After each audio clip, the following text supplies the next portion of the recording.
So we might begin, and I'm going to ask Michael to lead us in our prayers. So we'll do them as per the Tutu Norberling essential prayers. Yeah, thank you.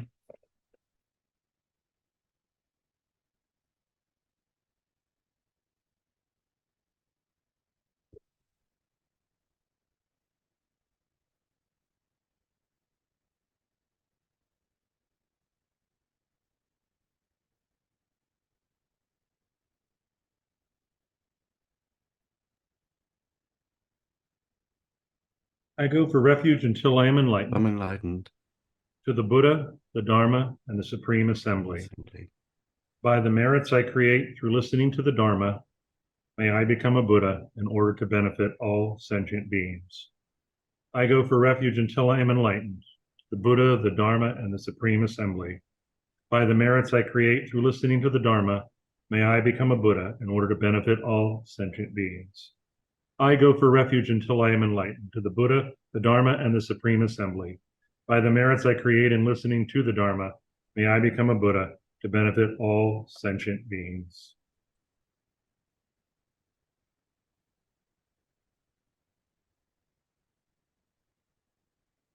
So today we're going to be starting with a more extensive meditation, and this meditation is really taking us to the very heart of our topic, thought transformation. So it's also an opportunity to see if we can, if you like, unify our thoughts about the topic with our experience, our emotional world as well. Try to bring it back to the very heart of our feelings. And so I'm going to be leading this meditation in the form of a contemplation, a quiet self-analysis, but I'll be offering verbal cues, if you like, as we proceed. So I ask us to relax, first of all, becoming aware of our bodies, our location, particularly on the spot where we're seated, bringing our mind right here, now.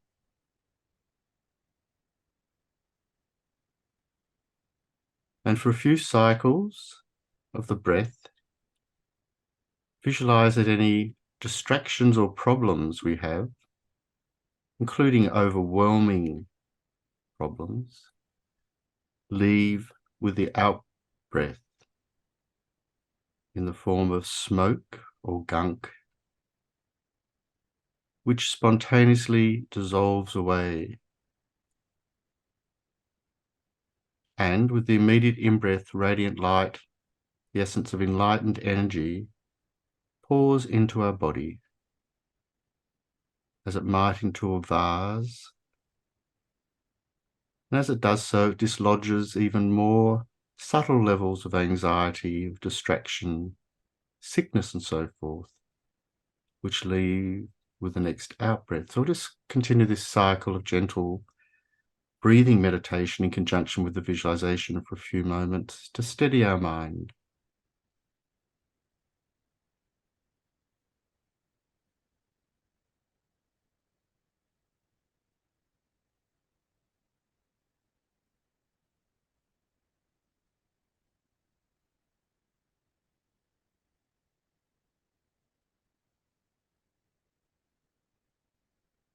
As distractions arise, just let them go with the out-breath.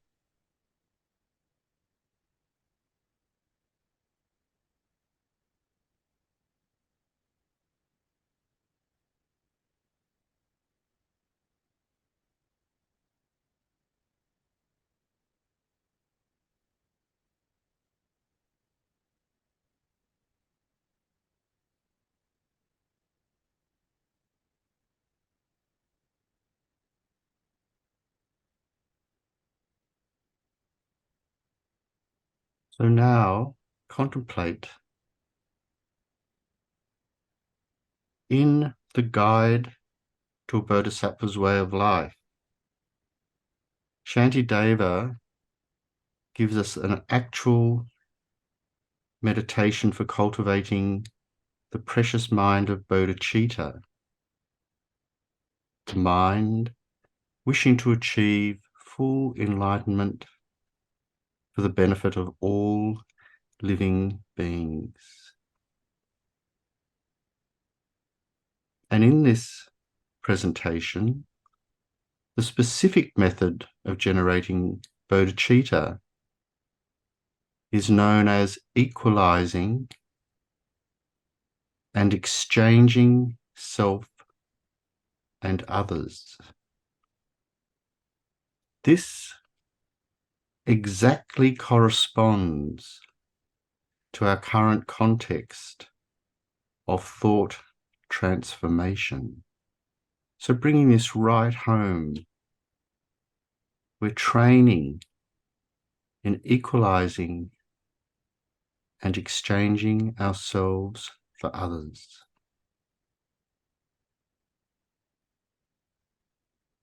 So what does this mean? It means to develop in our innermost heart the attitude and understanding, just as I desire happiness and wish to avoid suffering, the same, the exact same, is true of all other living beings who are as infinite as space.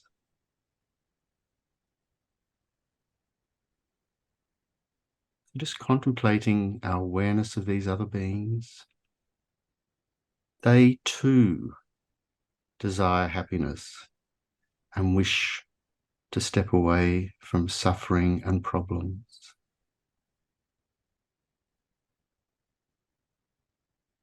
Therefore, as Shantideva explains, just as we work for our own benefit in order to gain happiness and protect ourselves from suffering, we should also work for the benefit of others, to help them attain happiness and to avoid suffering.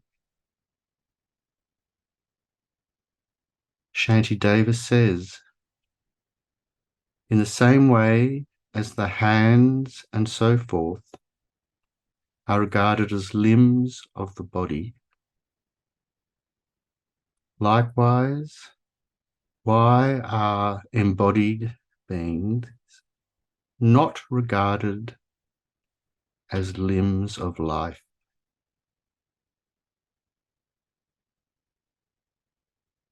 So here contemplate how there are different parts of my body, my head, my arms, my feet, my nose, my toes, my organs, and so forth. And as far as my own need to protect them, there is no difference amongst them, because they are all equally parts of the same body.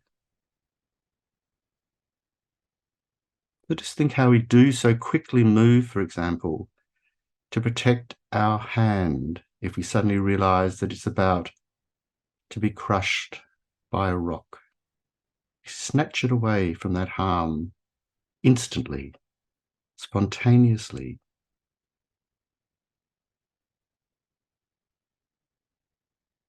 In the same manner, all sentient beings have this natural tendency, wishing to attain happiness and to be free from suffering. And insofar as that natural inclination is concerned, there is no difference whatsoever between all sentient beings. So to extend the analogy of the limbs of the body, to embrace all living creatures. We should not discriminate between ourselves and others in working to gain happiness and overcome suffering. It logically follows that we should spontaneously wish to protect them and benefit them just as we do ourselves. So just contemplate that for a few moments. Just as we do ourselves, we should protect and care for others.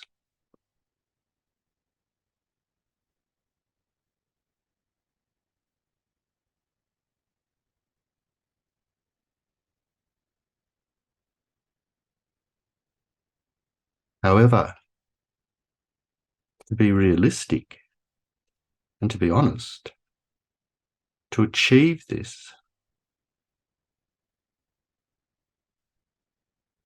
I must reflect and make serious efforts to dissolve my ingrained attitude that views myself and holds others as somehow distinct, separate, unrelated.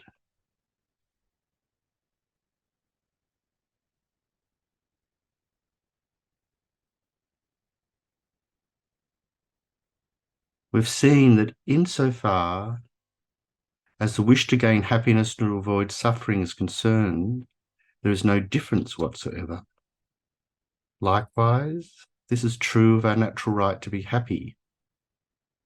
Just as we have the right to enjoy happiness and freedom from suffering, all other living beings have the same natural right. Wherein, therefore, lies the difference? This is a very vital question.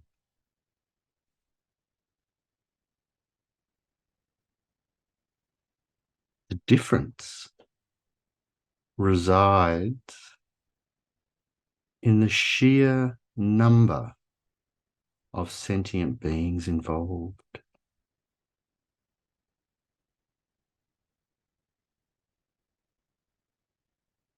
When we speak of ourselves, we're speaking only of one person. When we protect ourselves, we're protecting just one person. When we're proud of ourselves, we're proud of this one person. Therefore, we're preoccupied, immersed, surrounded by concern only involving the welfare of one, i.e., myself, me. But when I speak of others, it is overwhelmingly obvious that this refers to and encompasses the well-being of an infinite number of beings in human form and otherwise. Countless numbers. From this perspective, I can understand that others' welfare is much more important than my own.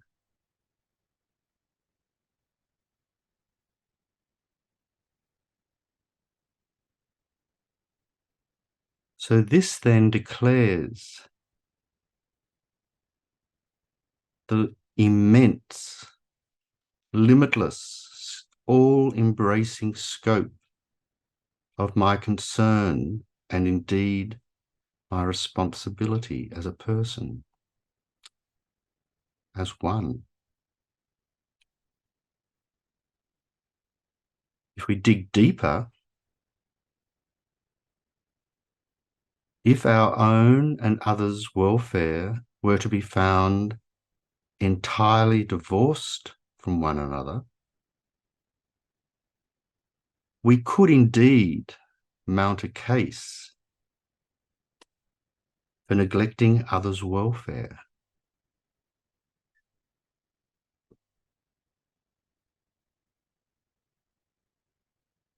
But this is not the case.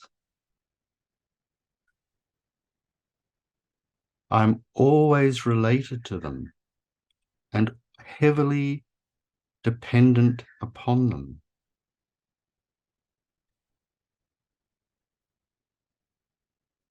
While this is true, while I'm an ordinary person, while I'm on the path, and also once I have achieved the full state of enlightenment. So by reflecting on these lines of thought, investigation, the importance of working for the welfare of others will naturally dawn upon me. It will dawn as a powerful imperative,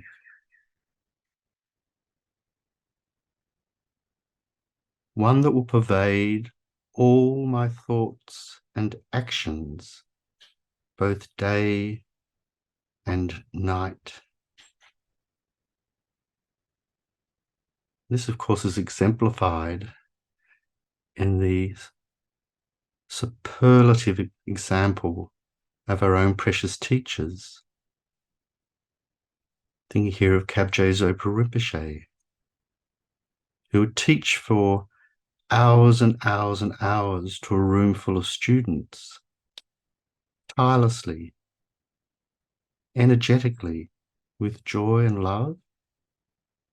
And then at the end, when we were all exhausted and seeking our beds, Rinpoche would return to his room and ask Roger to set up the arrangements to do a special puja to liberate the insects that have died in the lamp in his room.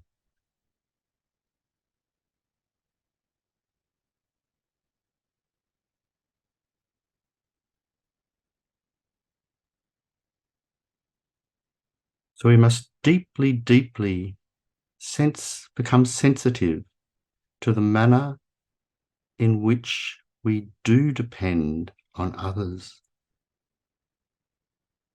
This is the case even before we left the womb of our mother of this lifetime.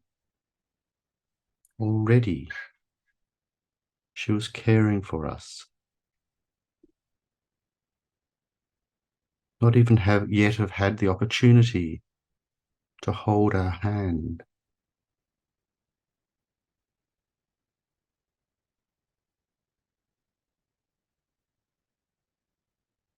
So, if we're still harboring some concern that the recognition that we are dependent on the kindness of others in this way will somehow weaken our personal position, our personal strength, authority, autonomy, and so forth, we should think in the following manner. It is an observable fact that the more we take the welfare of others to heart and work for their benefit, the more benefit we attain for ourselves. This is not a greedy attainment. It's a spontaneous corollary, if you like, of helping others, supporting others.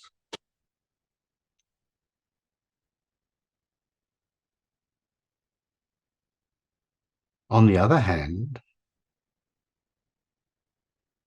the more selfish and self-centered I remain, the more lonely and miserable I become.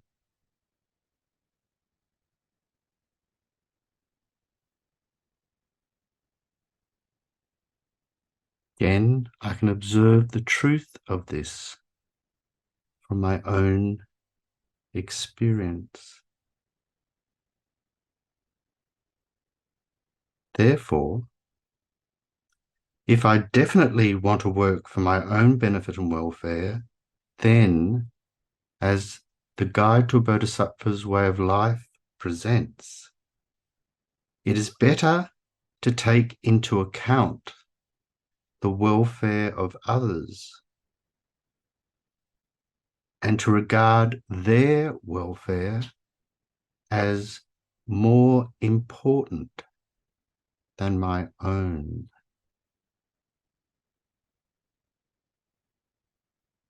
His Holiness the Dalai Lama says, if we are to be selfish, then at least be selfish in a skillful way. By contemplating these points, not just once, but over and over, I will certainly be able to strengthen more and more my attitude of cherishing the well-being of others, which at the moment is referring to our attitude, might be no more than a tiny but vibrant spark, full of potential, but not yet developed. So the final aspect of our contemplation in this meditation, what does exchanging self and others, which is a quintessence of the thought transformation tradition, as explained in the 8 verses of thought transformation, actually mean?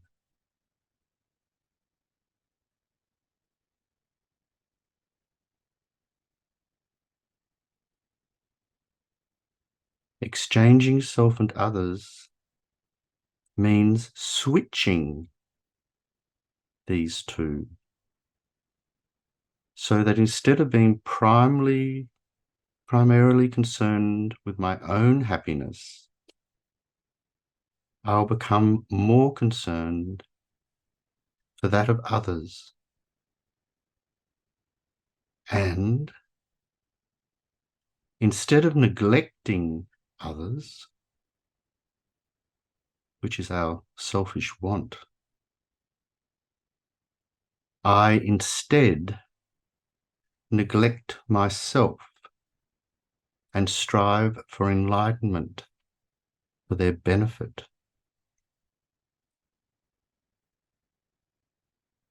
When we say neglect ourselves here, we mean we abandon, step aside from our habitual self-cherishing attitude, because it's this that blocks us from caring for others in this open manner.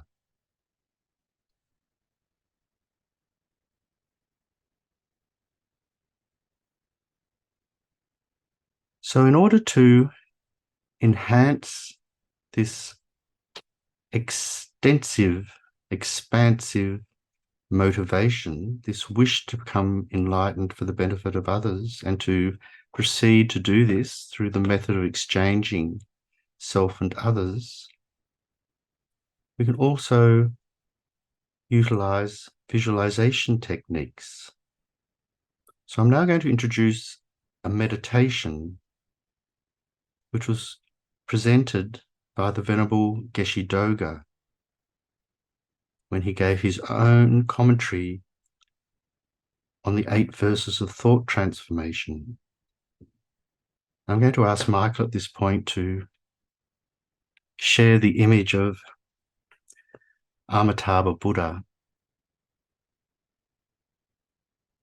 So even though we're still meditating, you're allowed to take a peep at the screen.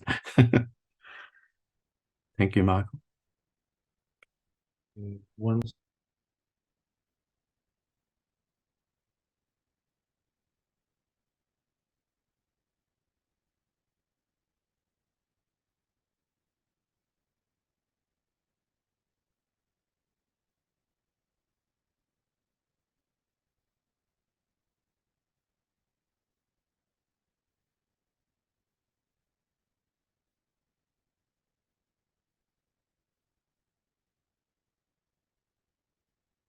Thank you. Beautiful.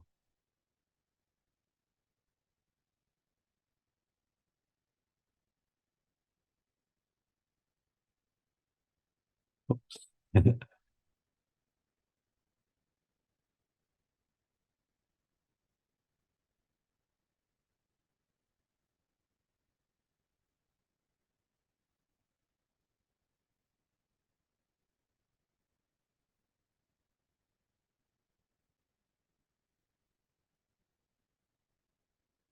So this is the visualization of Amitabha Buddha.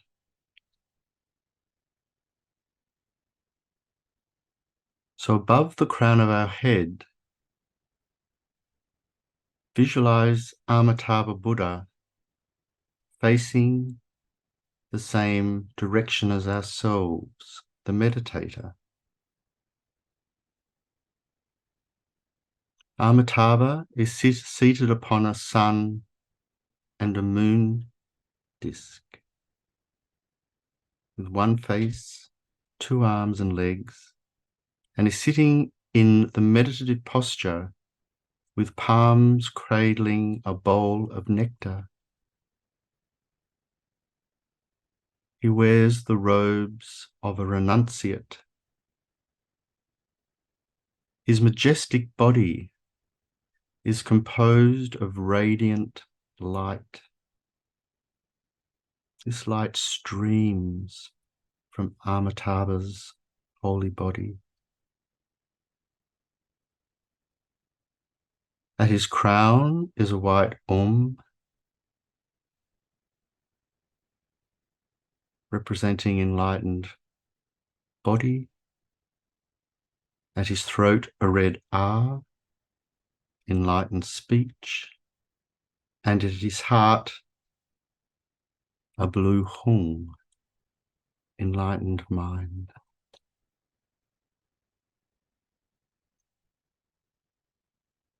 So as we recite the 8 verses, and I'll actually recite them on your behalf today,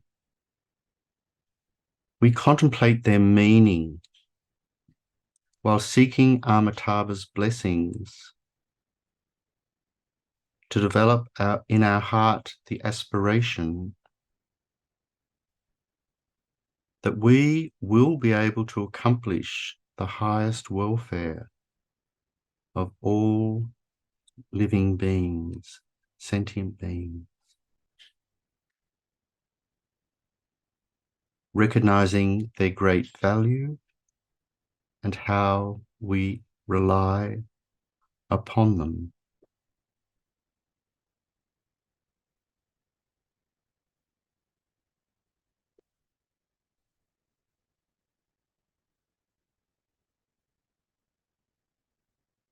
The 8 verses.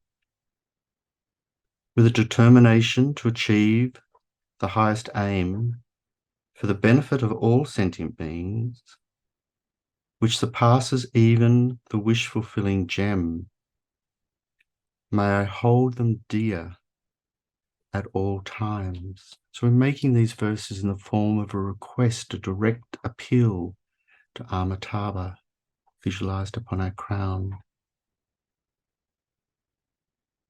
Whenever I interact with someone, may I view myself as the lowest amongst all, and from the very depths of my heart, respectfully hold others as superior.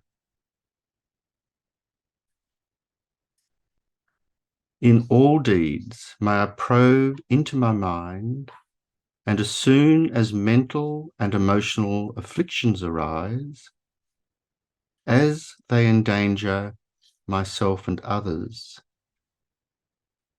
may I strongly confront them and avert them.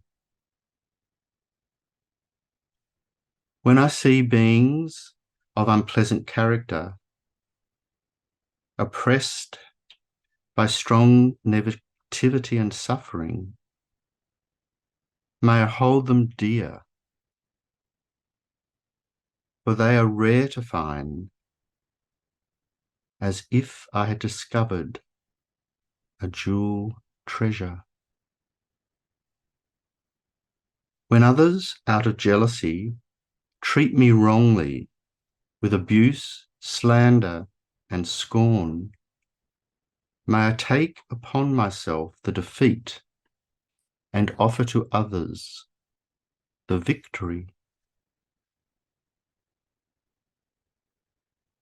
When someone whom I have helped or in whom I have placed great hope mistreats me in extremely hurtful ways, may I regard this person still as my precious teacher.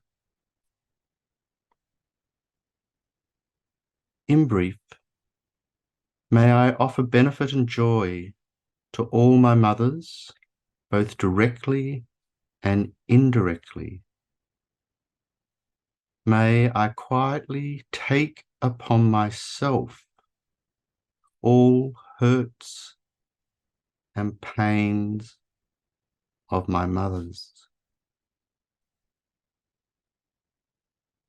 May all this remain undefiled by the stains of the 8 worldly concerns, and may I, recognizing all things as illusion, devoid of clinging, be released from bondage.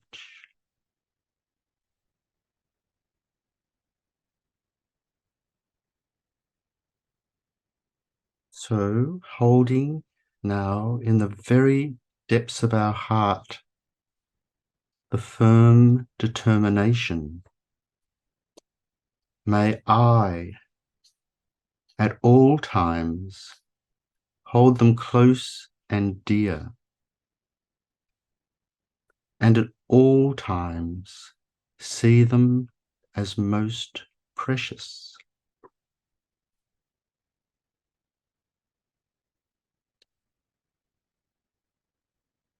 And we request Guru Amitabha, please bless my mind to be able to do so.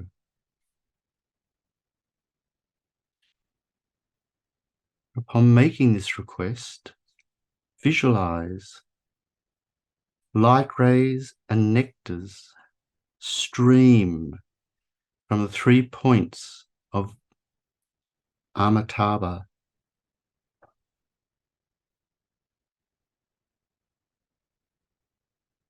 These light rays and nectar streams pour forth from the crown, the throat, and heart syllables,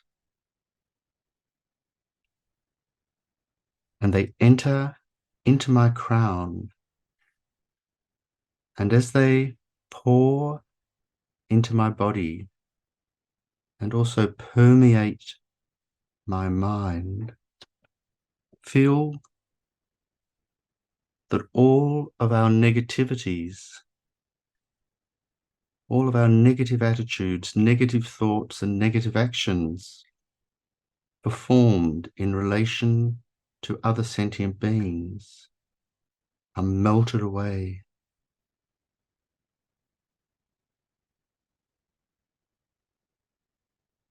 And we receive the indestructible Vajra body of Amitabha Buddha, the indestructible Vajra speech of Amitabha Buddha, the indestructible Vajra mind of Amitabha Buddha.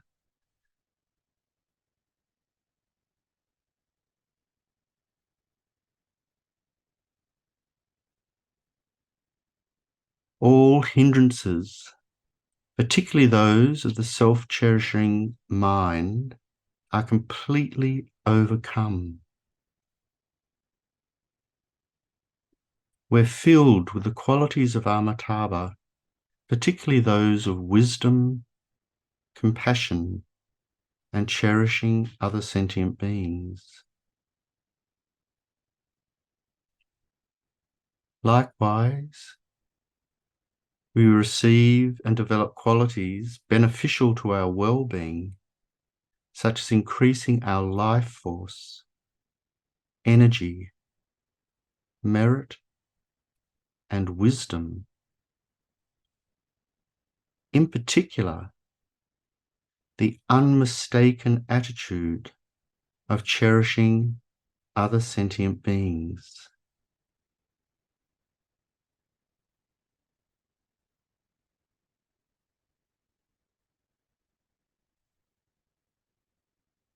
So we can leave Amitabha above our crown at this point and conclude the meditation. So when I say conclude the meditation, we're just simply pausing the meditation actually, because Michael, we might return to our ordinary screen now. Thank you. The reason I mention that is we have a choice at this juncture of the meditation. We either absorb Amitabha Buddha into ourselves, becoming inseparable at that point, the conclusion of that session. But in our case, because we're still dealing with the topic, we're going to leave Amitabha there and absorb the visualization at the end. So this is a kind of discretionary playfulness that we can adopt when we're practicing tantric visualization methods of this nature. But you can see here how that would be a complete mistake, wouldn't it, to somehow separate our tantric visualization practice from our thought transformation practice. They're dealing with exactly the same things. We're employing different modalities to try to arrive at the best imagined destination. And I find in the hustle bustle of life, we often get conceptually kind of exhausted. We've thought and thought and thought about things, and we really are struggling to come up with another way or another solution. So it's often an incredibly powerful alternative technique to perform this kind of visualization meditation, because we're allowing our conceptual mind to come to rest and employing the kind of energy flows that are moving through our bodies, and also enabling our thoughts to sort of travel and unfold. And so it's very, very meaningful to be adopting both in our practice, because we can strengthen different aspects in this way. So I've made that meditation available as a separate file, and Michael has that in his dossier. And so I'm hoping that at some point you will take the opportunity to download that particular PDF file and employ the practice in your daily life. Because as I said last week, it's very good to recite the 8 verses every day, and particularly in the morning, to set our tone for the day. But there's nothing to stop us doing the full meditation with Amitabha and the recitation of the 8 verses, because this is a very, very beautiful and potent way of forming a special dedication, a special motivation, and we can then dedicate at the end of the day by absorbing Amitabha as the conclusion of that day. So are there any questions or thoughts that anyone would like to offer?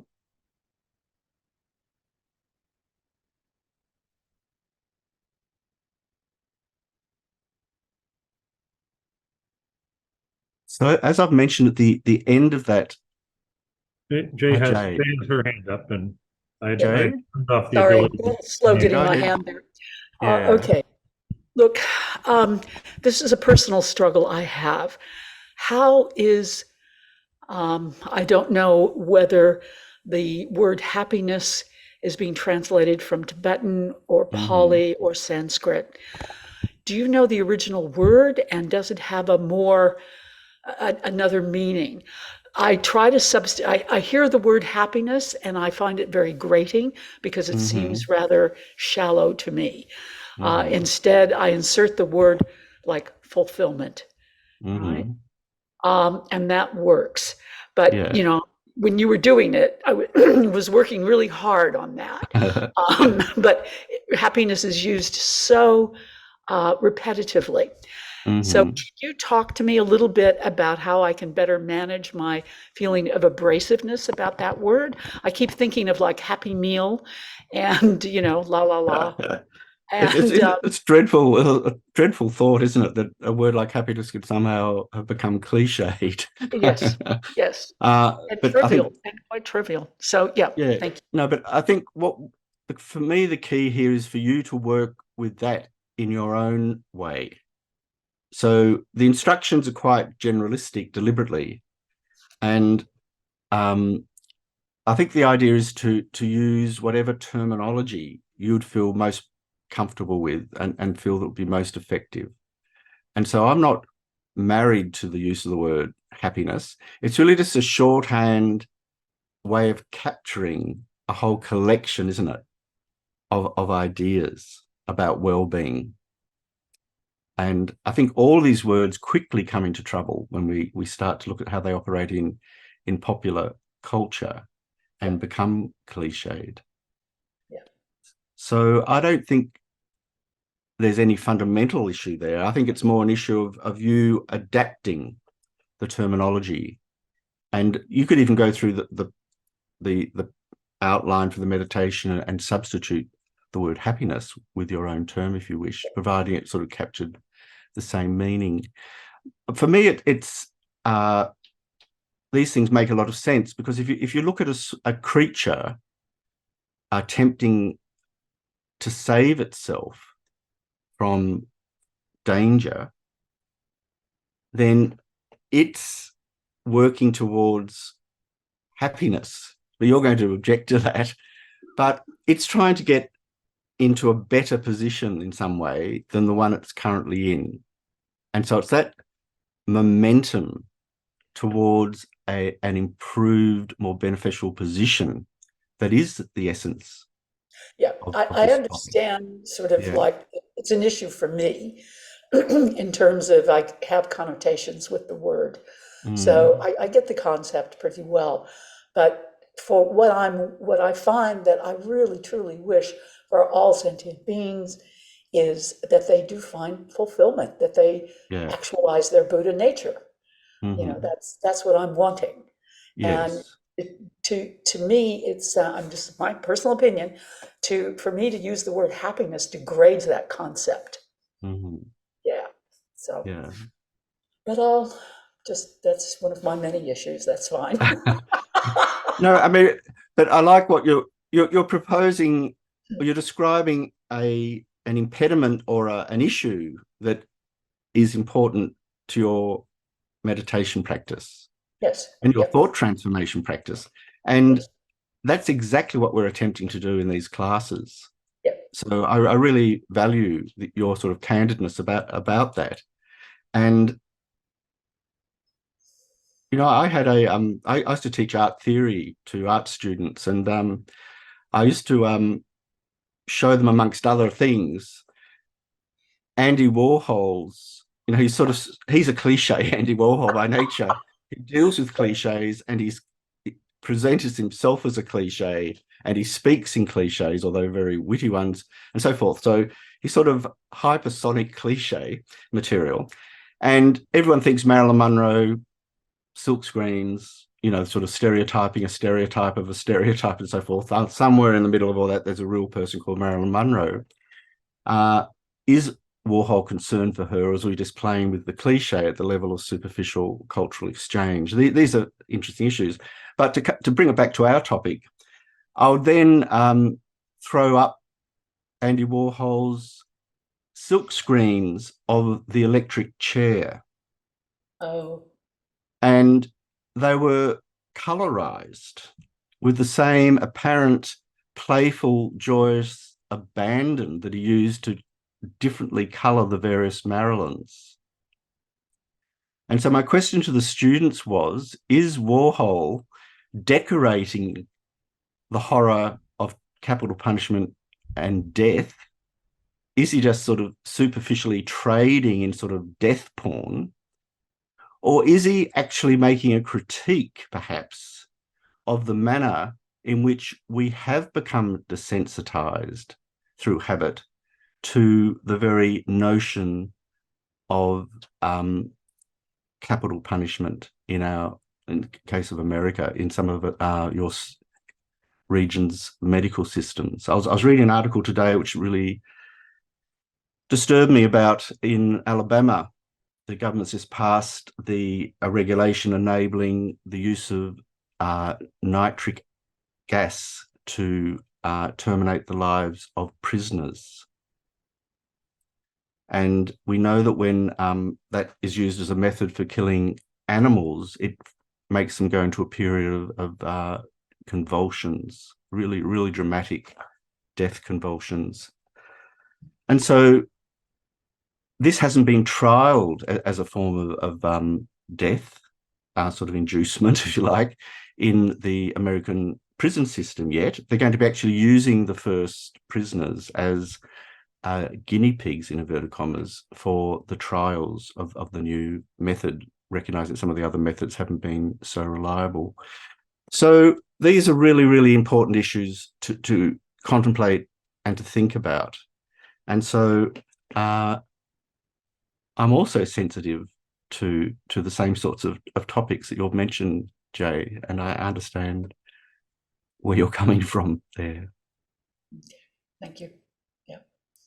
So satisfaction, dukkha is really often used. I noticed His Holiness and Thupten Chodron's books, she's only using the word dukkha now, meaning sort of dissatisfactoriness or unsatisfactoriness rather than suffering, which is exactly the same issue that you're raising.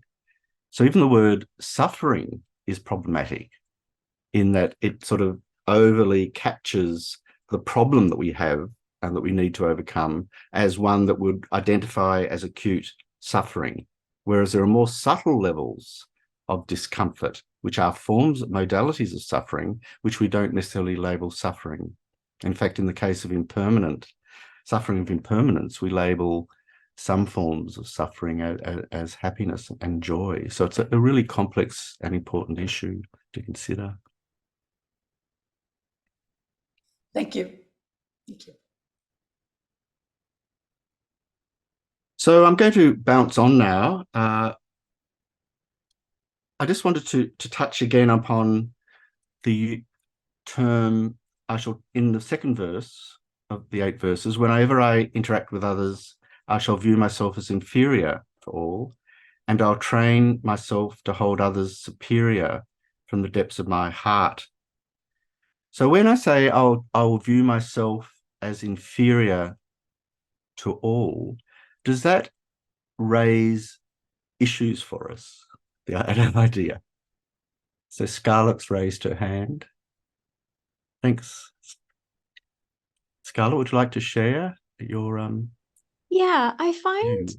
one of the things I find challenging with like holding the perspective of bodhicitta and holding the perspective of what you just spoke about is I find in the West, in the work world, that when you kind of sometimes when you hold that view, you can be taken advantage of very. Mm-hmm.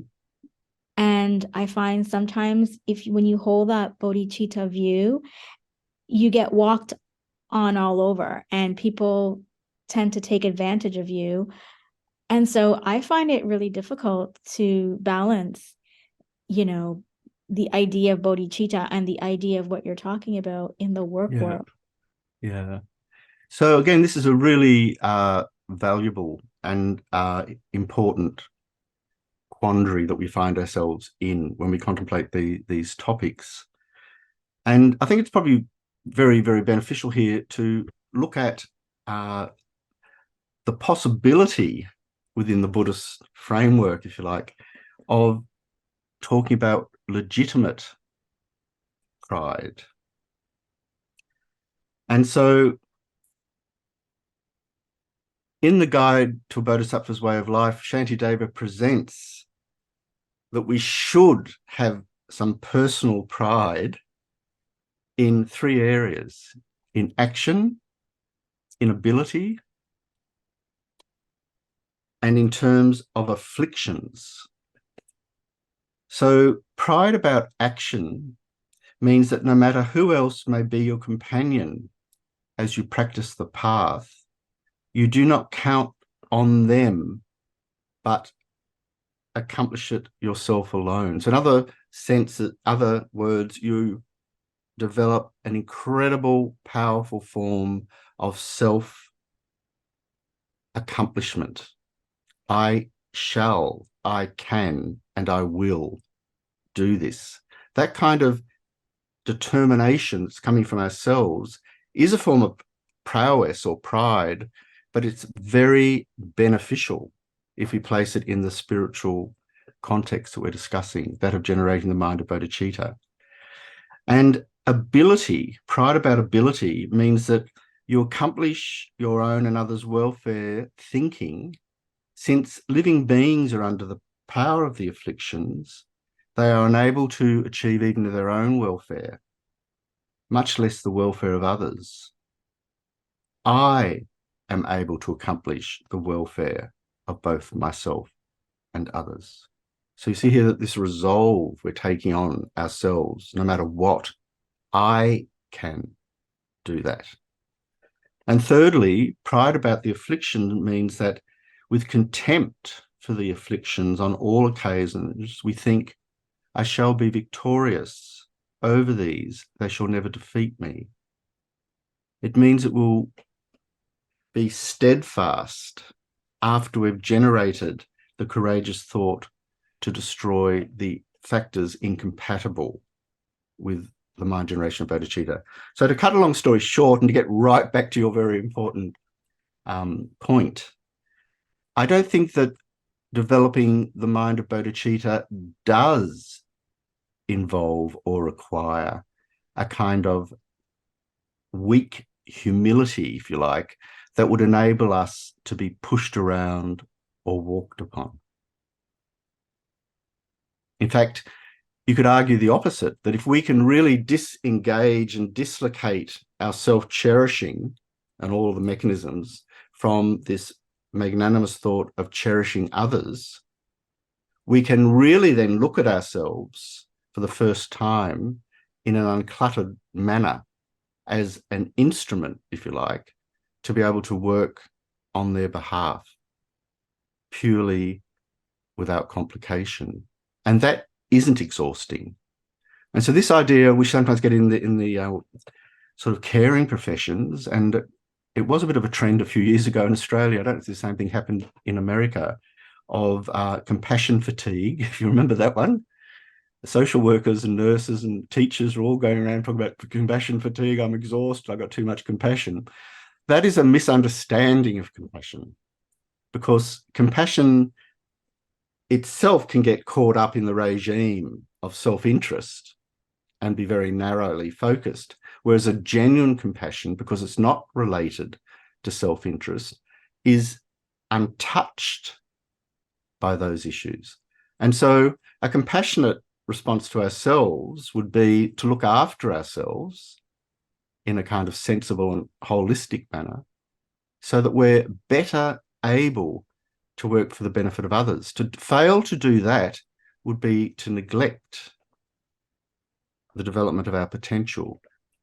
And if others were bullying or pressing down upon us in obstructive and even injurious ways. To be a bodhisattva trainee in the context that we're discussing of exchanging self and others doesn't mean that you offer yourself up on a plate to be the perfect victim. It means that you can act powerfully and skillfully in that situation, but not in a way that's going to require or involve you getting the upper hand or somehow crushing or pushing that person back down. And so all the usual punitive and kind of juridical mechanisms we have for controlling others who we don't like melt away in the face of that bodhicitta intention. And so these are really important issues. And on one occasion, someone asked Geshe Doga, my teacher here in Melbourne, what to do in the situation of domestic abuse. This is, a really, really important example. November 11th and coming back November 27th start at $1,692. So, and does being a training bodhisattva require us to lay down in a kind of abject humility and be trodden upon? And Geshe Doga replied, absolutely not. We're able, from a sort of place of clarity and sort of wisdom, to step aside or avoid or even physically oppose that person's act of violence, because it's not going to benefit them and it's not going to benefit you for that person to carry that act out. And so this is where the skillfulness of the path comes into play, where less and less skillful, the more we're dominated by self-absorbed, egotistical thought. We're so enmeshed in that we find it very hard to carve a way through these sorts of situations. So Geshe Doga also, in his commentary on the 8 verses, gave a personal example of at Sarnath University in Varanasi. He was going for a walk with a Tibetan friend who happened to be a Rinpoche, sort of a highly recognized reincarnate Lama. And a young boy came up and started dragging on the Rinpoche's robes and begging for money. And the Rinpoche scolded the boy and apparently hit him and told him to go away. At which point, the boy's Indian friends all descended on Geshe Doga and his friend to attack them for mistreating or mishandling this young boy. And Geshe Doga said that what he did was pretend to be pulling a knife from beneath his robes. And he said that he did that on the basis that the Tibetans had a reputation in the Indian community at that time of often carrying knives as sort of tools or weapons. And so the very prospect that he might have a knife was sufficient to dispel what could have become a very, very dangerous and ugly scene. So I give that example, one that Geshe Doga gave, as an example of skillful means.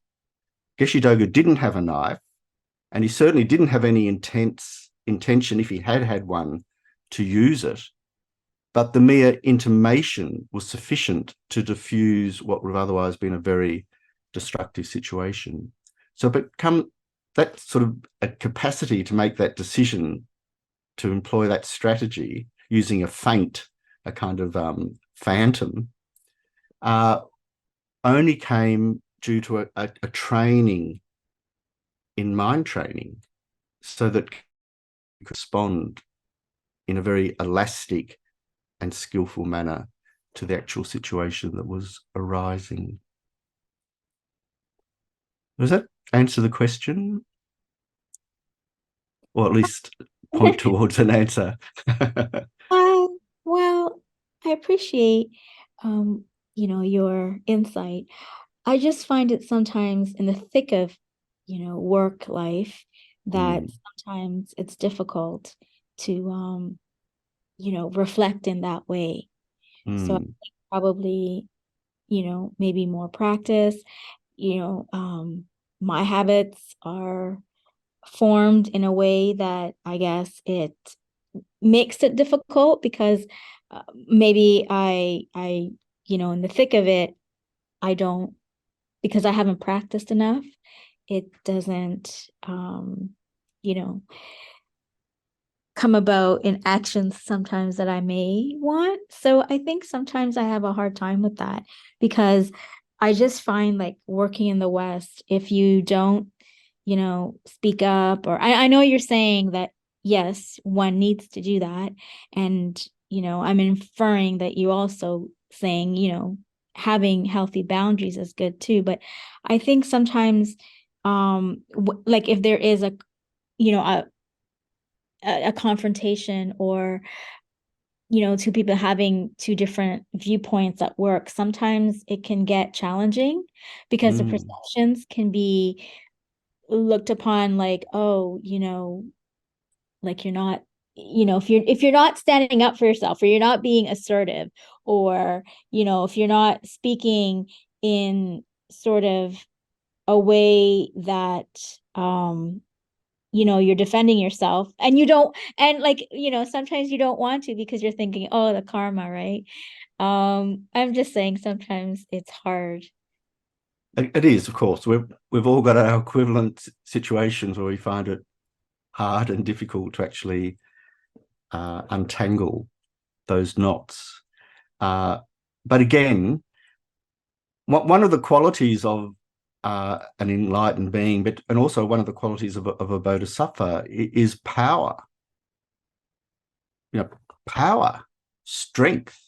Vajrapani, the Buddha, Vajrapani represents enlightened power that can push and obliterate obstacles with immense skill and force on the basis of an enlightened mind. And so power and Buddhahood are not antithetical at all. The kind of power that is the problem is the power that's being fueled by the afflicted minds, anger, jealousy, pride, and so forth, or pomposity in the case of often, we get men on boards at work who dominate discussions because they feel they've got that amplitude and that right by virtue of being who they are, which happens to be male. And there may be women executives, female executives on that same board who aren't given equal say. These are issues that are coming up all the time here in corporate Australia, and they're frequent topics of discussion. And so clearly, in the name of feminist practice, if we want to take this example, it's incredibly important to develop skills to speak up and hold your ground in those situations where we would otherwise be dominated or pressed down. This is how we oppose the kind of hindering circumstances that are encouraged in order for certain people in our community to hold on to power in a very narrow and sort of politically awkward manner. And so issues of social justice and Buddhist practice are interwoven, I think, in important ways. But in order to get to the bottom of your question, we need to look at our own psychological framework, our own way of handling things, and see if we can somehow rearrange and work with those situations in a better way. So one of them is visualization technique, and we might get onto that later, but Michael had his hand up, so I might hand over to Michael and then to Scarlett. Yeah, thanks. I think for me, it's the idea that I have to put others first is an easy idea. Mm-hmm. And the idea that I need to do it for their benefit not just mine, is an easy idea. And the hard part comes from what Scarlett said about not practicing enough, because then I have to get my own self-grasping and cherishing out of the way, so that when I do stand up, I'm doing it skillfully. And as you said, Ross, not in a way that puts that other person down. Because if I'm putting that other person down, then I'm not in any way, shape, or form doing it to bring them to enlightenment. I'm doing that through my own self-grasping and self-cherishing. And so there's all those things going on at the same time. And but I have to get myself out of my own self-grasping, self-cherishing out of the way, so that I can respond in a skillful manner. Because when my self-grasping and self-cherishing is in the way, I never respond with anything that resembles skillful. So what techniques do you find help you manage those very awkward moments? I find that there's two things. That number one, when I have them, not saying something is better than usually saying something from my perspective, because usually I'll come out saying something really sarcastic and snide. And so not saying something, and then afterwards playing that over in my head to say, how could I have gotten myself out of the way so that I could do it? And if I'm going to go into a meeting where I know there's going to be some controversy like that, try to do those same kind of role-playing things, but in advance. So I say, okay, great. Now you just said that. Well, what's a more skillful way to say it? Okay, great. Is there an even more skillful way to say that? Great. How much of that is your ego that's speaking now? Great. How do you get your ego? And just keep playing those things either retrospectively or prospectively in a pattern, so that I gradually learn. I'm gradually learning how to use more skillful speech when I'm in settings like that. That's all very, very useful techniques. Scarlett, you were wishing to say something.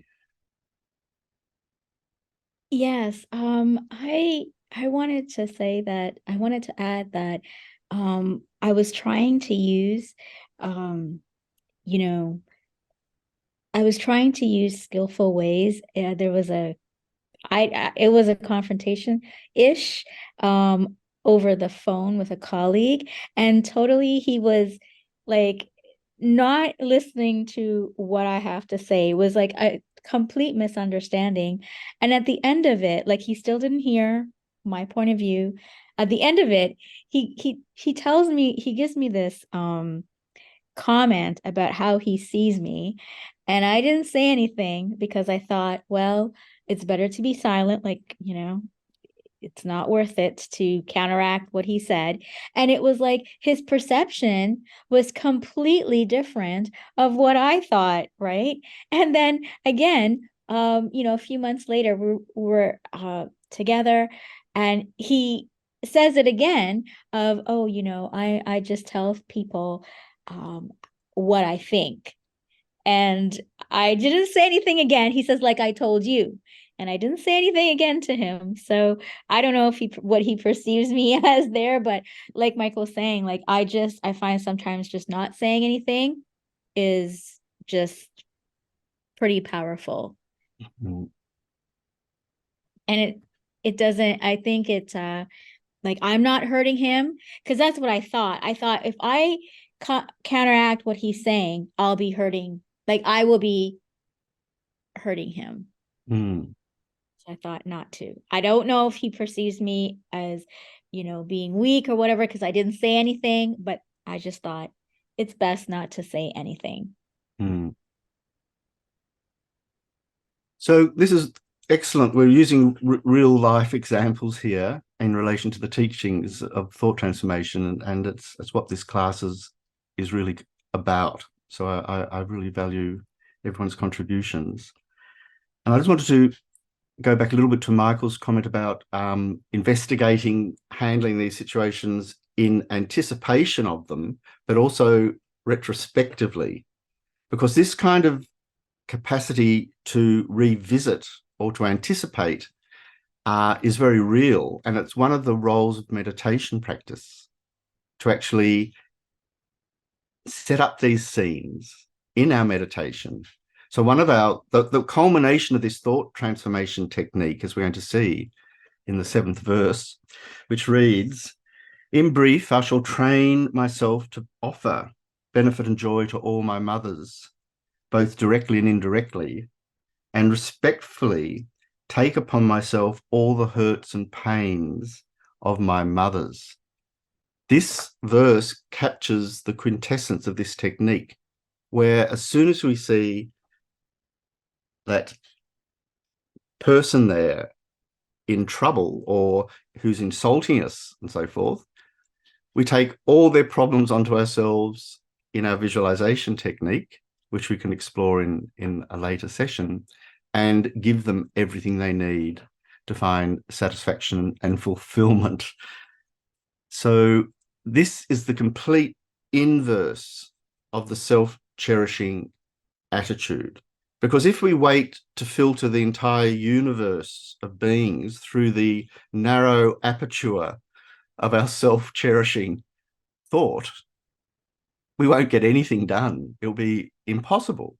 And so this kind of idea of a one-to-one transactional solution is in fact a bit of a furphy, because if we can train ourselves to care for each and every being equally spontaneously, then the amplitude of these situations when they arise is in a way detoxified, disempowered. We can see there's a person, they're abusive, they're abusing me, but it doesn't have the same capacity to strike. And so I sometimes think of an image when someone is sort of hurling abuse at me for whatever reason, that I'm a tree covered with leaves, and the abuse just flows through my branches and makes my leaves tremble a little bit as it passes, and I'm left intact. The abuse hasn't touched anything. It hasn't resided anywhere here. It is simply, I've experienced it passing through. And so we don't get caught up in it. We don't catch it. We don't try to cement it and somehow become closer and closer, more closely bound to it as a problem. We try to untangle it and relax, because we're viewing the situation from a very expansive, open mind of compassion. And this compassion is impartial. It's based on equality, as we explored in the meditation at the beginning, of self and others. And so there's no basis there for holding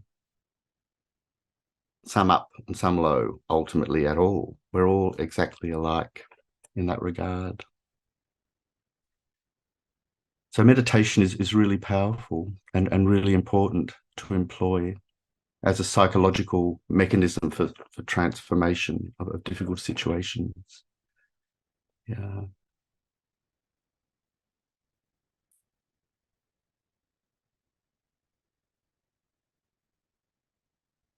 So we might move now to verse 3. Oh, so Jay, you've got something you'd like to say? Thank you very much. Okay, so I just wanted to commiserate with Scarlett. I retired, 2-3 years ago, and there was a supervisor that I'd had for 7-8 years, and during that time, enormous stress and tension. And I still have that with me. Okay. I tried to handle it in a compassionate way during that period of time, but I still find, like, when I think of interactions, memories, etc., I can get stimulated. I do try to use Tan Lin to deal with that as best I can, but it's like, it's still I hate to say this, it's still an ongoing project for me. Yeah. Which is discourage. I hope I don't want to discourage anyone, God forbid, but I'll get there. The other thing I wanted to communicate, because unfortunately I won't be in the next session, I've got something conflicting. is that I mentioned about the cars going past on the dirt road on the first session. Okay. Here's what I've done, and it seems to be working so far. Yeah. I have reframed that experience, as we would say in psychotherapy. Yeah. Yeah. And it's like instead of seeing these clouds of dust and these cars running by, I am seeing celestial vehicles, celestial, who are throwing up celestial clouds, Yes. reminding me of what I should be doing, i.e., Yeah. focusing on meditation. How Yeah. wonderful. Yeah. Yeah. Yeah. And that's So working a little bit. I find a fair amount of gratitude now instead of Mm. anger and resentment and wanting to do bad things to them. Yeah. And in fact, the faster they go, the more clouds they throw up, the more benefit I realize they're giving me. Okay. Yes. Okay. So that's I how think you I'm. might have graduated. You can miss the rest of the classes now. But that's a really wonderful example of thought transformation employing a visualization technique in the real world here. Yes. Yeah. And so this is exactly the kind of dexterity that we're wishing ourselves to develop by employing these techniques. It's this nuancing of the techniques to fit the exact situations that we find ourselves in that make these techniques so incredibly valuable. So this is why in our Buddhist discovery sort of program, we're introducing a whole collection of methods that might seem a bit overwhelming at first because they're all incredibly powerful and effective methods, but often involving a great deal of commitment and energy, and asking ourselves to somehow work out how to work with them. And so this is where coming back to your live situation is so critical. I have a problem with dust makers. Therefore, what do I need to do to work with that situation? That's a perfect example of what we can all be doing in relation to each and every problem as it arises. And so this is why in the thought transformation tradition, we say that we embrace problems with delight. Yep. Rather than see them as sort of dreadful, because yes, they're exactly what we need to go that little bit further in our thought transformation journey. If we're not coaxed to do that, self-cherishing is going to re-enter and re-solidify the scenario and refuse to let it change. Yep. And so And one of the things that helps, Ross, is yeah. that I also think one of the things that supports that approach for me, even though I'm very befuddled about the concept of emptiness, I do sort of reinforce like, okay, Jay, things are not really as you think they are. Mm. And that's one of the themes, that is really helpful also for me to detach from conceiving things to be rigidly. Everybody, of course, will get angry when there's dust in the air, blah, blah. So no, that's not necessarily so. And that's been very helpful. So I just wanted to chip that in as well. Yeah. And, you're touching there on the topic of the final stanza of the 8 verses. So this is something we will have an opportunity to discuss. By ensuring that all this remains undefiled by the stains of the 8 worldly feelings, and by understanding all things as illusions, I'll train myself to be free from the bondage of clinging. And so this verse is pointing to the way in which we can only actually uproot clinging, ego grasping, and self-cherishing at its root by realizing emptiness, the lack of an inherently existent self. And so it's this hallucination of an objectively existent self in and of it arising in the spot where it appears in and of itself without relying on any other thing that enables us to graft and paste on all of the other structures that feed our egotism, because we feel that we've got a solid base for it. That solid base is no more than a mistaken view of reality. And because it's mistaken, it can be totally overcome, totally reversed by a wisdom recognizing the way in which things actually are.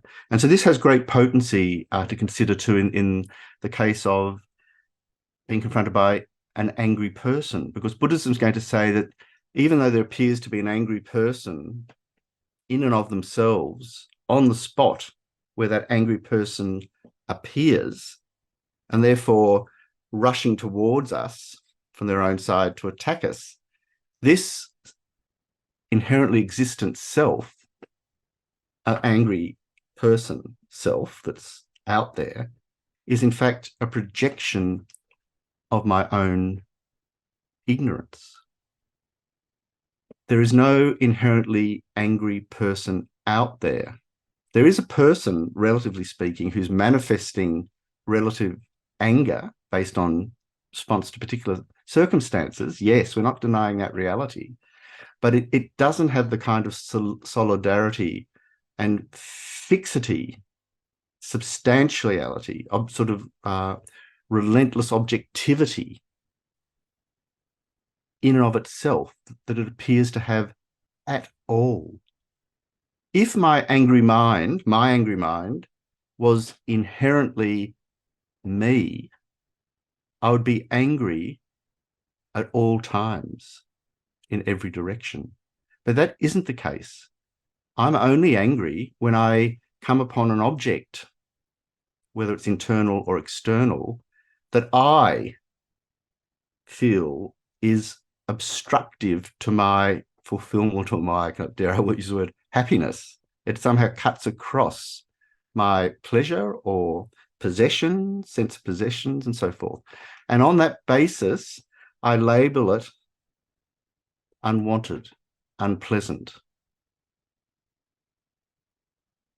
So if that person was unpleasant, as they appear to me, in and of themselves, then they would be unpleasant and appear unpleasantly every time I met them. But they don't. And so in Buddhism, we talk about the afflicted minds as being adventitious. It's a tricky word, but there's really no other way of translating. It's sort of a mind that will appear when the circumstances for production of that mind are intact and operative. For that extent of time, anger will be generated. When the conditions for that generation of the mind of anger are exhausted, that mind will cease. And so that person from that point of view will no longer be a qualified object to be described as an angry person. To put it bluntly, we can be an angry person one day and an angry person the next day, depending on circumstance. This is really important to consider from a Buddhist point of view, because if these sorts of outcomes are conditioned realities, dependent on causes and conditions, then it's definite that we can intercede and rework and overcome them. Not just a little bit or partially, but totally. So I just sort of throw that in as something that's very, very inspiring, the Buddhist presentation, because it's looking at what we might call relatively circumstantial methods for dealing with problems. But it's also saying that by generating wisdom, viewing reality in a more accurate way, we actually prevent the conditions that will enable those afflicted minds to get up and running at the very base. So this is really, really inspiring, because it's also a way of introducing the notion of our Buddha nature, not just my Buddha nature, but your Buddha nature, every being's Buddha nature. There's nothing from the side of the person that is obstructing the development of an enlightened mind if the conditions and circumstances for that production are successfully assembled and generated. And because the afflictions will be overcome by that wisdom mind, they can't return under any condition because their cause has been extinguished within our continuum. So this is why I said last week that love and compassion can be developed infinitely because they're unobstructed by ignorance. I mean, since they can't be contained by ignorance. They're not just a product of ignorance. They are a product of an accurate view of reality. And therefore they are able to be endlessly cultivated and grown. Whereas the delusions, the afflicted minds, because they're based on a mistaken view of reality, can be totally collapsed and eliminated, leaving the radiant purity of the mind revealed. And so the defilements in Buddhism are called adventitious defilements because they're like clouds that temporarily obscure our Buddha nature, our Buddha potential. So this is exactly the same for ourselves as it is for that angry person or the dust maker. They have Buddha nature, most precious thing. And so they're to be cherished on that basis.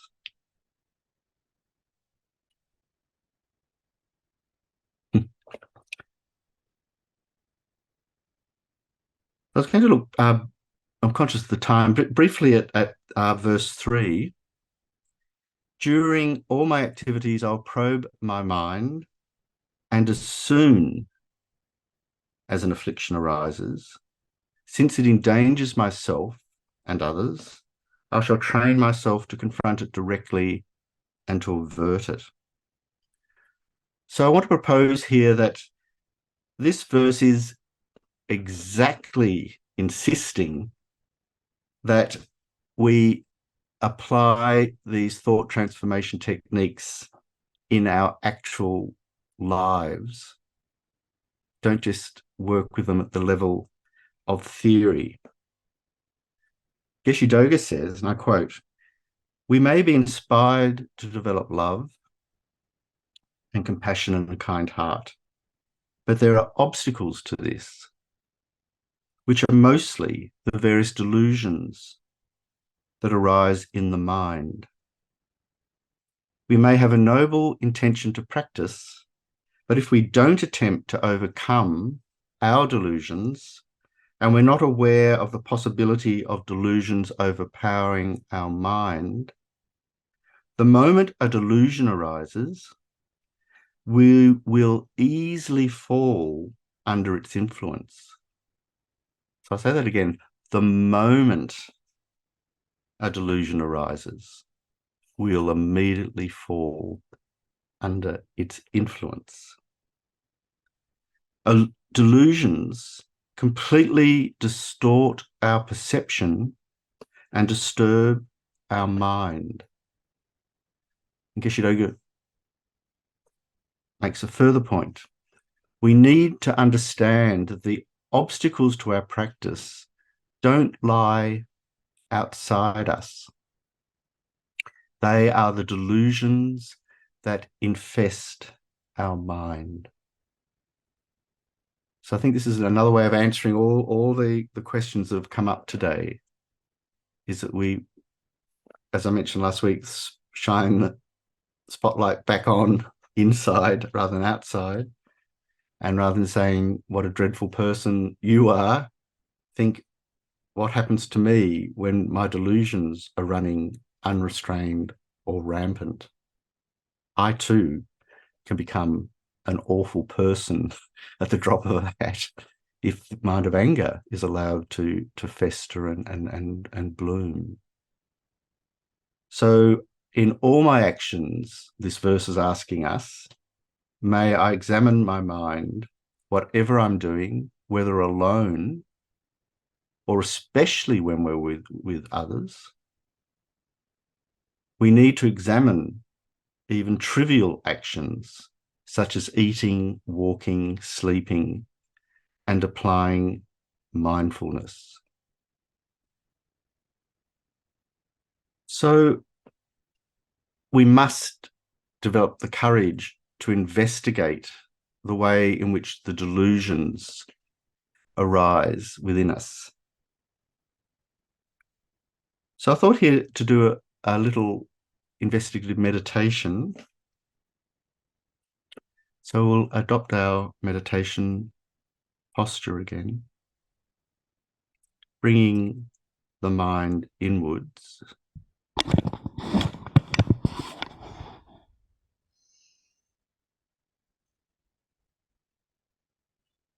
And locate within our own experience, particularly our close experience, a moment or a time when a powerful delusion did arise in our mind. Anger, for example, or intense desire, grasping.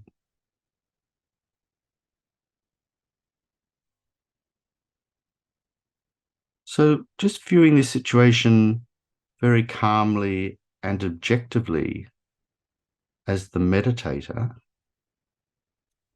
peep in upon the arena, the scene in which this deluded mind arose, and investigate how did it make us feel?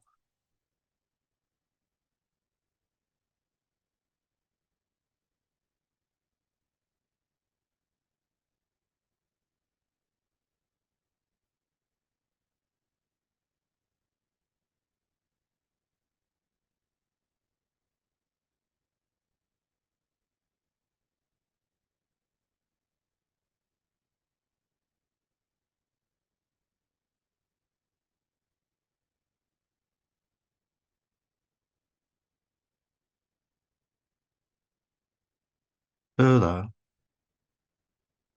what did this feeling impel or drive us to do?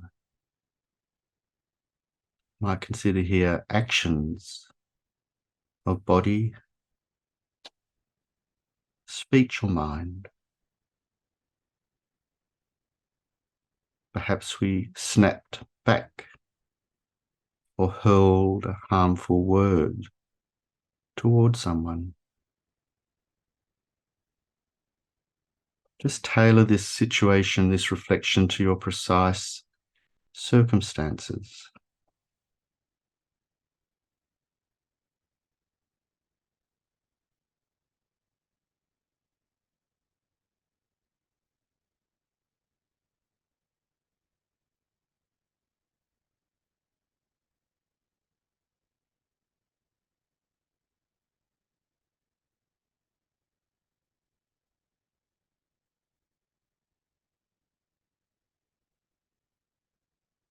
Now, ask ourselves, what did we do as we carried out this action or series of actions driven by this strong, disturbing thought? Did we let it run its course unhindered?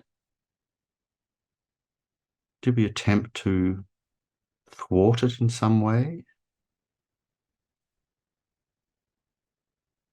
Or did we manage somehow to cut it in its tracks? So again, we need to tailor this investigation to the precise circumstances of the situation or scene which we have chosen as our meditation object.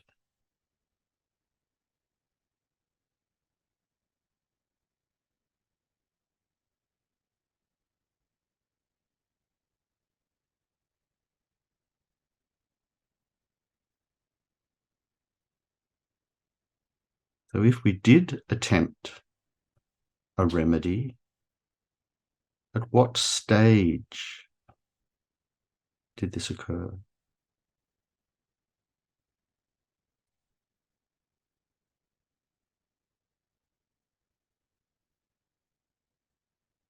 And finally,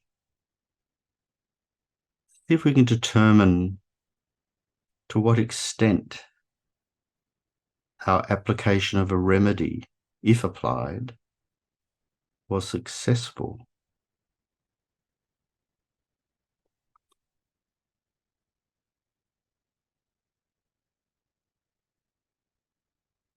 If not, why not?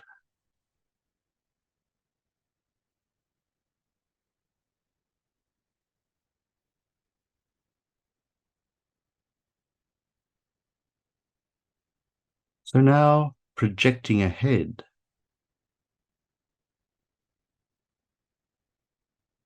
in the manner that Michael proposed in his contribution to our discussion earlier,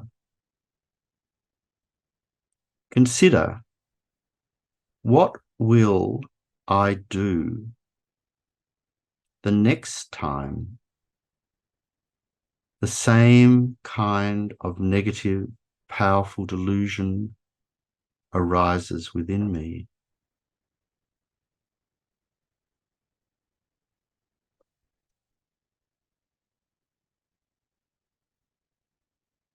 Will I let it run its course, or will I attempt to oppose, or better still, utterly transform it?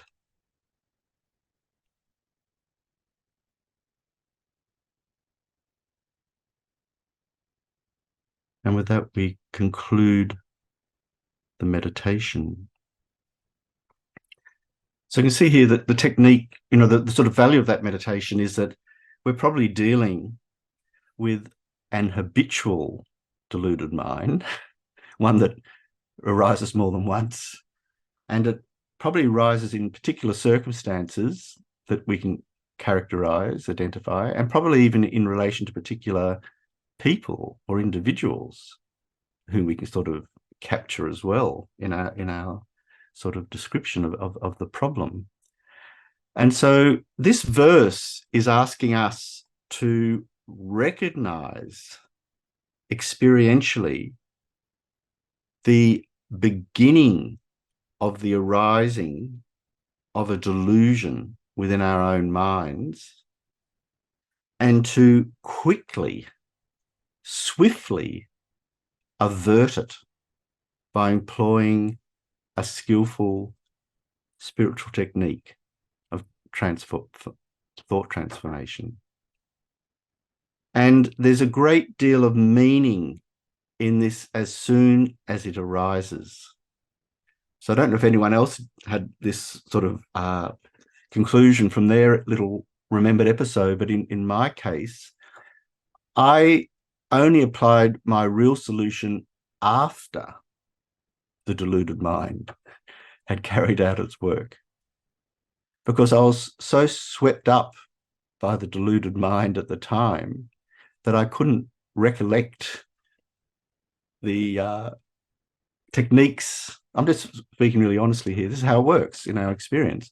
At that moment, I lost that capacity and I acted out of a deluded mind. And then the moment it was over, I went, oh no, what a sham I am as a spiritual practitioner. I'm even pretending to give Zoom teachings online. I can't even control my own mind. In this case, it was anger, which happened. And so I then sat down and did some meditation and sincerely tried to rectify the situation. But some part of me was wounded by that mind because it had caused some damage in me, generating it, but it also had an impact on the person. And I couldn't take that back from the person because my action was done. This was all on the phone. It was one of these telecall situations. I was trying to disengage a phone service that I no longer needed. It took me 40 minutes to shut down my account, being passed from person to person to person to person. And by the end of it, I was at the end of my little meager, pathetic tether and suddenly snapped at this poor call center person who was not deserving under any circumstances that. And I'm shamed to mention this, but that's what happened. And I don't think it was an enormous crime that I committed, but it certainly didn't contribute to that person's happiness for that day or satisfaction for that day. It made their job difficult, and probably maybe they dreaded the next person coming online. But for my own self, I had to do some serious reflecting because I hadn't interceded early enough, because I felt in some kind of twisted way that I had a right to be angry because I was being mistreated by the telecommunications company's administrative practices.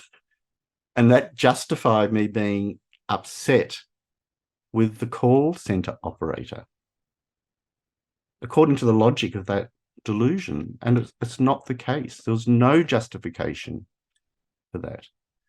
So when I go to the hospital to have some sort of blood infusions in the Peter MacCallum Cancer Centre, they have these big signs up on the wall saying, "Please respect the nurses.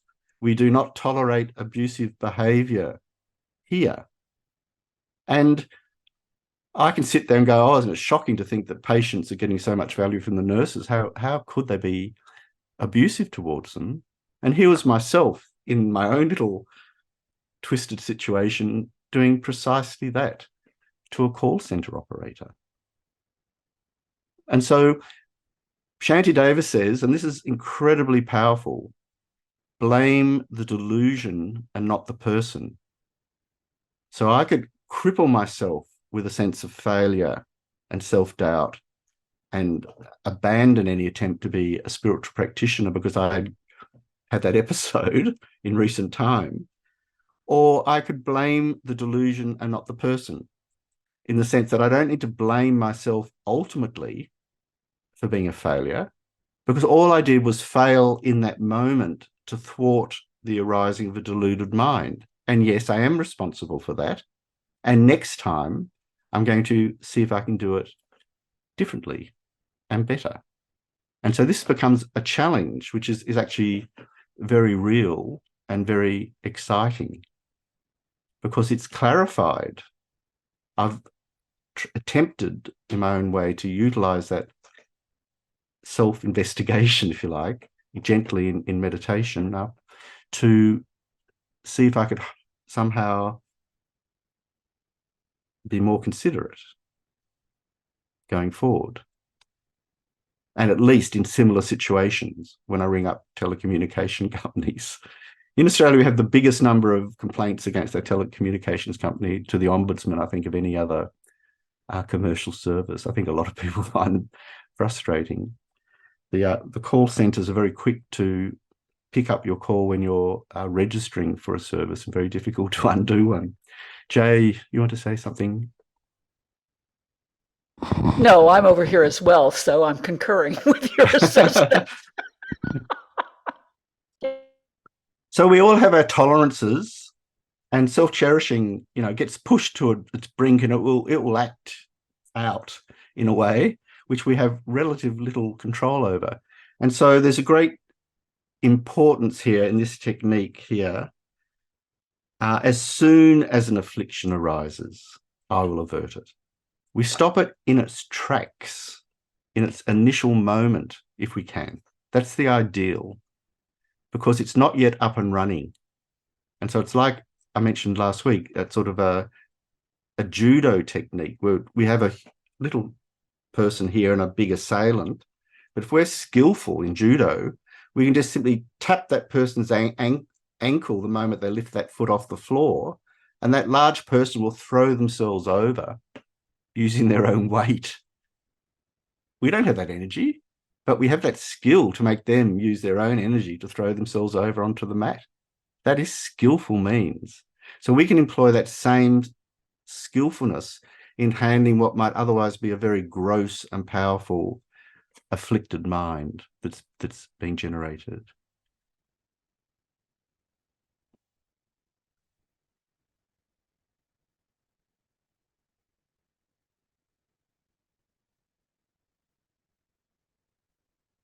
So His Holiness the Dalai Lama says,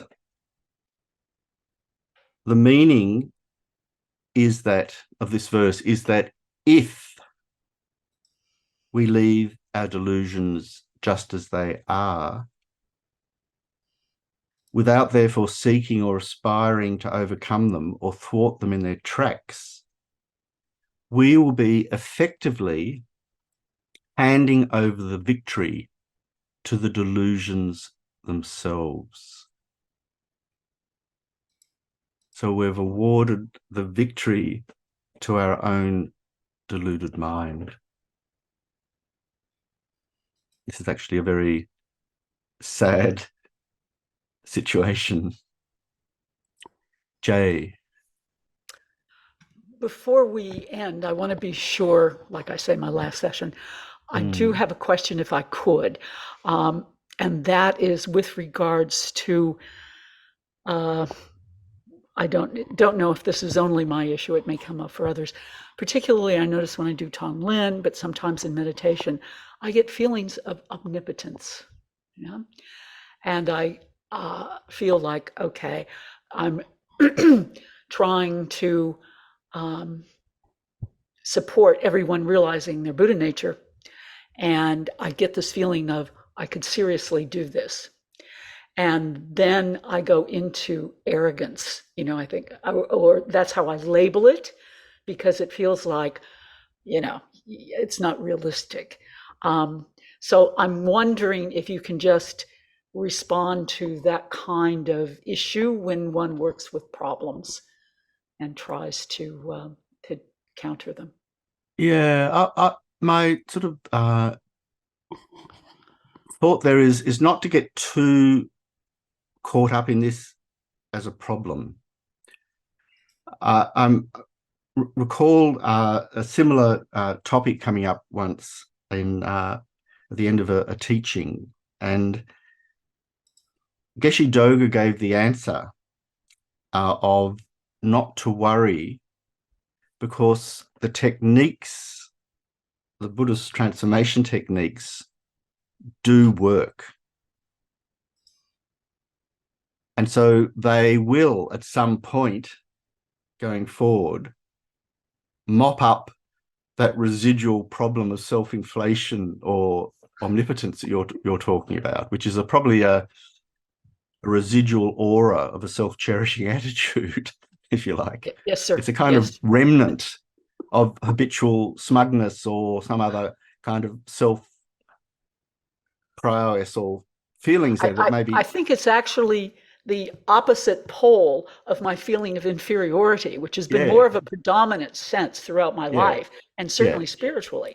So now it makes sense that I'm lessening the attachment to my inferiority, that I would then go to the other polarity. Yeah, so that's what I'm saying, not to be unduly worried. Yeah, okay. Because it will also settle in its place as one becomes more familiar and consolidated in their practice.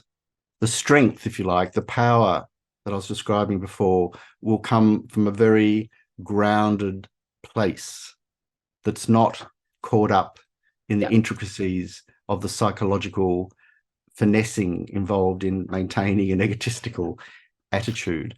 And so this in Tantra, Buddhist Tantra, where we use visualization techniques, and we can even, as we know, visualize ourselves as a deity, this question comes up in a very important way. Aren't we, in fact, bloating ourselves into a divine being and then acting out a divine being's actions in a totally inappropriate way?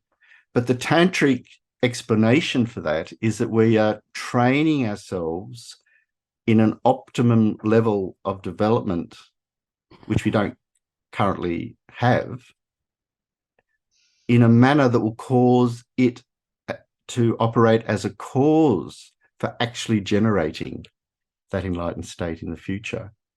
Yep. Okay. So we have a very great runner here called Kathy Freeman.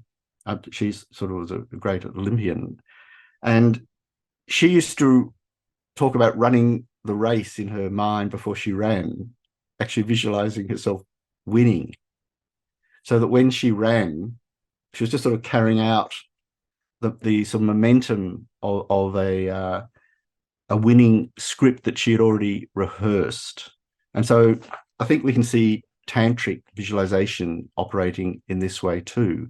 So at some point, if we can recognize the emptiness of the person visualizing themselves as the deity and the emptiness of the deity, then there's no foundation there for feeling that there is an ordinary egotistical self pretending to be a deity.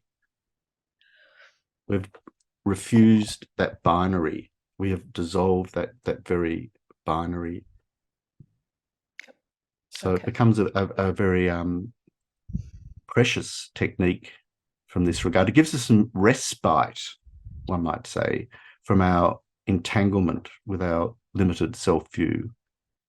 And if we're not comfortable, as Jay is suggesting, with feeling better about ourselves for whatever reasons, then it may seem to be arrogant or pride, but maybe it's simply something more innocent or even more delightful than that. It might just simply be to do with feeling that we're quite strong and quite capable. So there could even be a degree of delight there. And so in Buddhism, we talk about joyous effort. We actually take joy in our practice of virtue from the very depths of our heart, because that provides a consolidation of our ability to generate those positive minds in the future.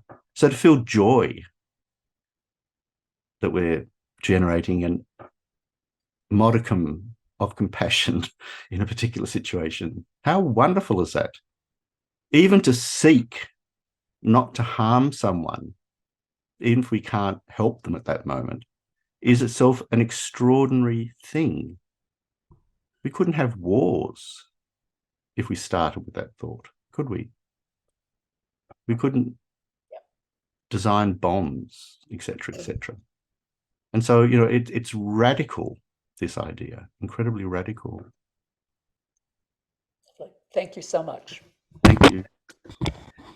So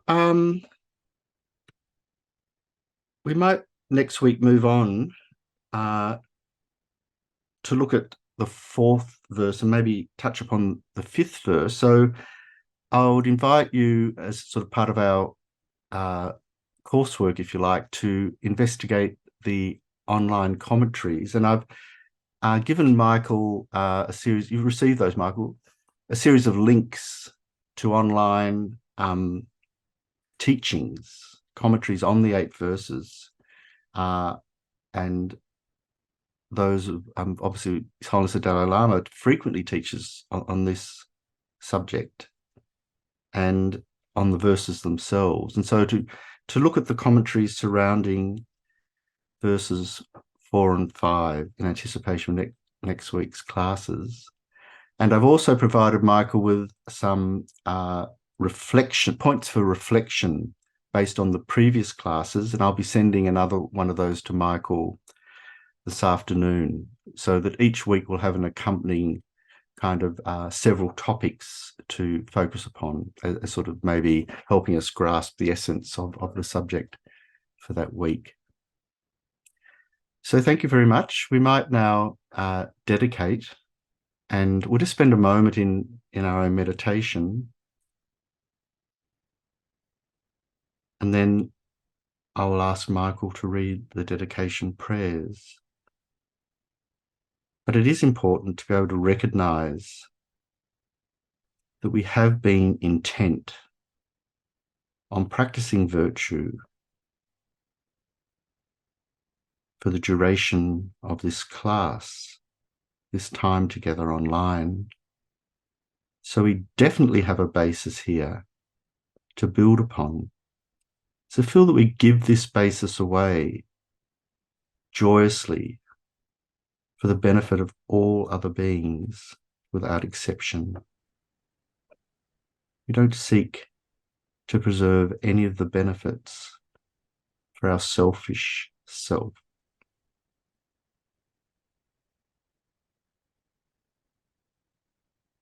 Even to have the wish to generate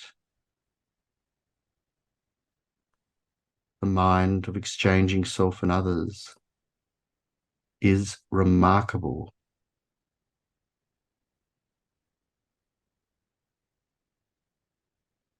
So, Michael, can you read the dedication prayers? Thanks.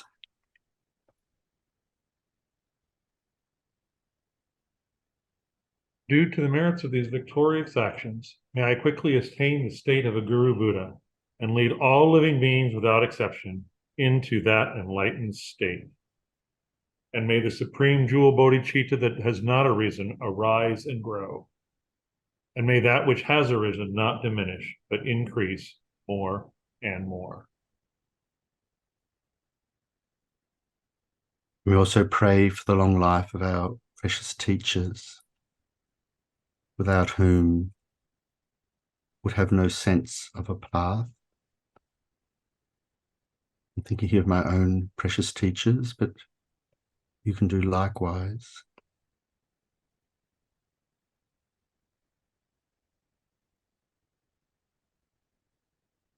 So thank you very much.